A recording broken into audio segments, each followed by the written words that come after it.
So you want to implement intermittent fasting in order to get in the best shape of your life. Well, if you're not quite sure how to do that, in this video I'm going to break down a simple framework that you can follow so that you can easily implement intermittent fasting to your daily routine. Hey, what's going on, you guys? So I've been asked a lot of times in comments, hey, what are your thoughts on intermittent fasting? And honestly, I think it's a pretty cool thing. It's a very interesting approach to improving one's health and also an interesting approach to losing weight. And for those of you who aren't too sure what intermittent fasting is exactly, intermittent fasting, it's a strategic approach for when you are going to be eating throughout the day. Basically means you have a chunk of time where you don't eat and then a chunk of time where you do eat. Now, the time that you do eat is a much shorter time than the time that you are not eating. You might be wondering like, okay, what is this time frame looking like? Do I just not eat for a few hours, or like, what's the best approach for this? And from what I've found with the research that I've done and people that I've spoken to this about, not eating for 16 hours tends to be the sweet spot. And it's like, holy crap, Alec, not eating for 16 hours? But when you view it from the perspective of you have to eat only during an 8-hour window, that doesn't sound so bad. Because look at it. So I've got a chart here. This is 24 chunks on a pie spread throughout the day. So you can think of this as 24 hours in a day. Now, 8 of these hours you are going to be spending sleeping. If you sleep for 9 hours, even better. If you're feeling hungry, it don't matter because you're going to be asleep anyway. But let's just say for this example, you're sleeping 8 hours. When you wake up, if you don't eat for that first 4 hours, and then before you go to bed, you stop eating 4 hours before you go to bed, right there is 16 hours. So that gives a good chunk of time where you can eat. And I even pulled out this little slice right here to show an hour for, let's say, you're working out. During that hour, sure, majority of the time you are not eating, but half of the 16 hours is spent sleeping anyway. And again, if you're going to be sleeping for like, let's say 9 hours, then you would just cut this down by 1 hour or cut this down by 1 hour. But when it comes to socializing, like that is a big thing that I find a lot of people struggle with the intermittent fasting, because they're sitting down, they're at dinner with their family, everyone's eating, except for me. I'm just sitting there not eating, watching everyone eat, and makes it very awkward.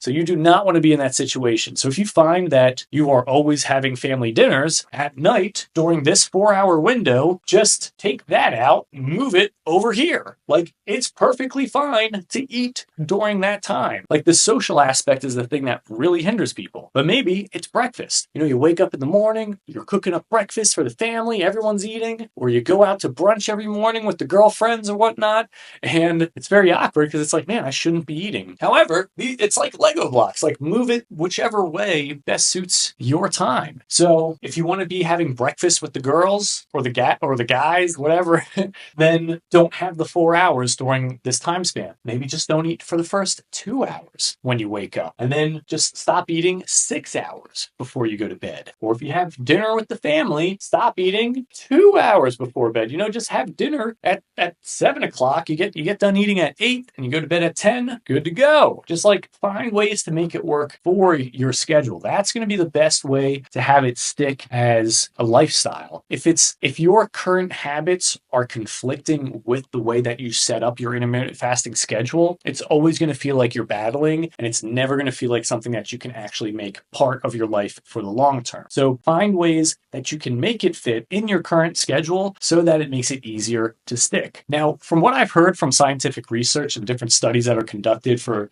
how the body can best recover and, optimally function when it comes to your sleep, it found that, the earlier in the day you stop eating, the better sleep quality you're going to get. So that's something you can try experimenting with. But if you find that your sleep is getting really bad because you're going to bed super hungry, okay, maybe eat some food before going to sleep. I had also heard something about how having like 40 grams of protein 30 minutes before going to bed can help increase protein synthesis in the body by like 22%. I don't know. That was a bro sciencey thing that I heard, but I thought it's worth sharing. But this is just like a very easy way to visualize doing the intermittent fasting without really making it too complicated. So you can just like move these hours whichever way that you want. For me, I like to get work done during this first 4 hours during the day. Having an empty stomach for some reason helps me have a much more clear mind, especially you add a cup of coffee, some caffeine to that in the morning as well. Shoot, you're just going to be hammering out work, being laser focused. And I find that having this morning where I don't eat tends to be a little bit easier because I just spent 8 8 hours not eating. So when I wake up, I don't tend to be that hungry anyway.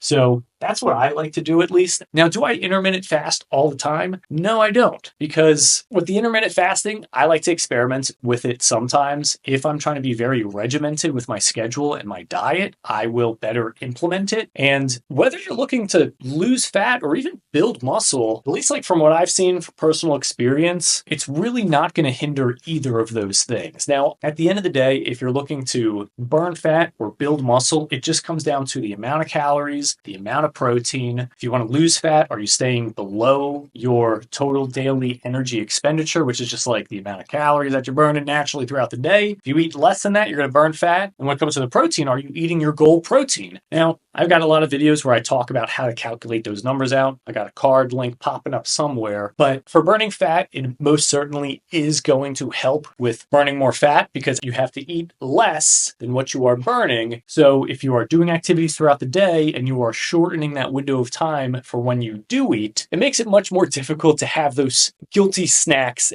late at night when you are trying to go to bed because it's not inside your eating window. So you got to eat what you want to and need to during that time frame. And if you are outside of that time frame, no eating. So it takes a lot of the guesswork out. So that's my short little breakdown of how I like to visualize and break down doing intermittent fasting. In fact, so just as a summary, 8 hours is when you can eat. And then for 16 hours, that is when you are going to be fasting. So 8 hours, you will be sleeping. 4 hours right when you're awake, don't eat. And then 4 hours before bed, don't eat. And another little trick you could do as well, move this hour earlier, move it later. You know, if you're super hungry and it's affecting your workout, then yeah, have the workout during the time frame that you are eating. For me, I like to do my workout in the morning on an empty stomach. To each their own. If you get a great workout in and it helps you go to bed right after, move the workout closer to when you go to bed. At least for me, when I work out, it actually, if I work out too close to going to bed, it makes it harder for me to go to sleep. So that's why I like to do it early in the morning. It's a great start to the day. And I feel better during my workouts on an empty stomach. So this is the framework. If you got any questions, please feel free to comment it down below. I will read your comments and I will answer them. Challenge me on that one. And if you're new here and you're interested in getting into the best shape of your life, what better place to be than